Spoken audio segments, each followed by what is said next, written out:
Hi and welcome to the 2488 Neo Special Notes video tutorial. Well, the big addition to the Neo version of the incredibly popular 2488 is the highly anticipated mastering tools right up here.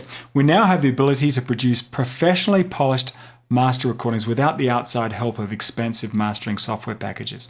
If you are a Neo owner, I assume that you've already seen the Mark II special notes as they explain the new submixer, the new guitar effects, live writer function, and the different way of using the metronome and tempo settings. As long as you've understood those additions made with the Mark II, we can then concentrate on the new mastering tools in the Neo.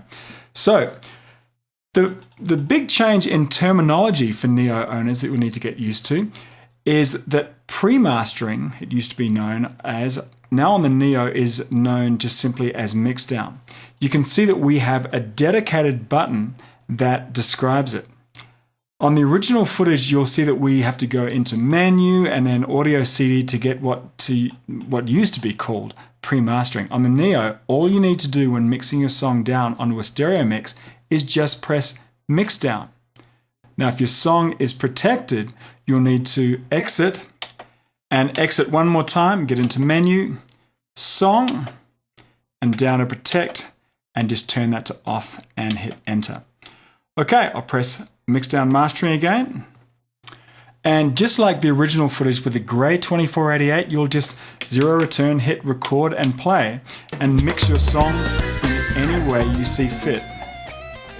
Bring things up and down. And do a fade out at the end if you like.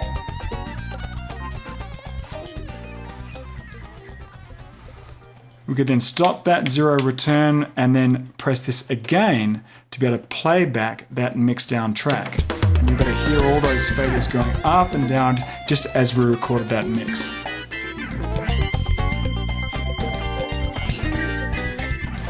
So this is all exactly the same as the original grey 2488. It's just called Mixdown rather than pre-mastering, and you get to it via a dedicated button rather than through some menu choices. Okay, on to the mastering section that is exclusive to the Neo version. Press Shift and Mixdown Mastering and you'll get to this screen. Now, I assume that you have mixed down your song onto a single stereo file, and we're about to polish that track using the three tools at our disposal: a single or a multiband compressor, and if you cursor over to the right on the next tab, we also have a master 3-band EQ and the noise shaper down here that dithers down your 24-bit master to the 16-bit file that's going to be required for standard Redbook audio CDs. Now, like most things on the 2488, if we are in the screen like this, pressing enter will bring up a library of presets and user settings for the compressor. I would always recommend starting from these presets because a lot of thought went into their creation. If you select one of these single compressors, then this screen will come up with just a compressor tab and the EQ noise shaper tab. Now, we discussed compression in the main part of this DVD, so I won't go over it here.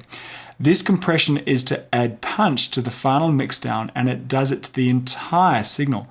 Press enter for the library, and we'll select the very first one up here, which is a multi-band compressor, compressor times 3. When you press enter to select that, you'll notice that we now have some more tabs along the bottom. This multi-band compressor is how high-end mastering tools work. They have different settings for each band of your mixdown. In other words, you could maybe compress the heck out of your low end or your bass band, maybe a little bit more subtly on the mids, and maybe have no compression on your high end or treble. This more kind of surgical approach to compression is a great way to polish your final mix. And like I said, until you have a good grip on what each of these parameters do, I would just start with those presets. Now, if I was to tab over to the master EQ, this gives you the same EQ settings that are available for each individual track, only this EQ affects your entire stereo mix. You can turn it on and off right here. And finally, down here, underneath Noise Shaper, this reduces the amount of quantization noise that can happen when your 24-bit Mixdown is decimated down to the 16-bit signal that is required to produce standard audio CDs. Just experiment with turning this noise shaper on or off, depending on whether you hear any difference or not. Some people, some audiophiles can hear those tiny little steps when you're going to a coarser resolution, which is 16-bit, which is required for burning onto CDs, versus the Tascam's native resolution, which is much higher, as 24-bit. Okay, that's about it. Once you know these few changes, you'll be able to watch the entire 120 minutes of instruction on the original Gray 2488 and note the small changes that apply to your Neo. Note that any special notes that come up for the Mark II will apply to your Neo as well.